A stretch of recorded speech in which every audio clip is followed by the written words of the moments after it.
ইউনূসের অবস্থা হাসিনার চেয়েও খারাপ হবে doctor Redwan. Liberal Democratic party এর মহাসচিব বীর মুক্তিযোদ্ধা ডক্টর রেদওয়ান আহমেদ বলেছেন, ঐকমত্য কমিশন দেখে অনৈক্য সৃষ্টি করেছে। তিনি বলেন, প্রধান উপদেষ্টা বলেছেন সব দল যেসব বিষয়ে একমত হবে সেগুলো দিয়েই জুলাই সনদ বাস্তবায়ন করা হবে, কিন্তু বাস্তবে অনৈক্য তৈরি হয়েছে।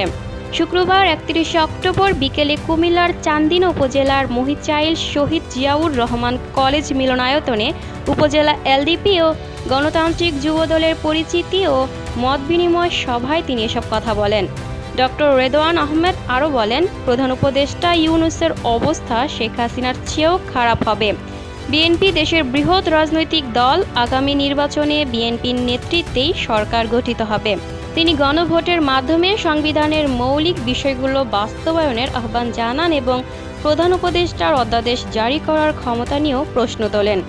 অনুষ্ঠানে এলডিপির কেন্দ্রীয় উপদেষ্টা অধ্যক্ষ আবুল কাশেম, উপজেলা সাধারণ সম্পাদক অধ্যক্ষ আবু তাহের এবং যুবদল ও স্বেচ্ছাসেবক দলের নেতৃবৃন্দ উপস্থিত ছিলেন।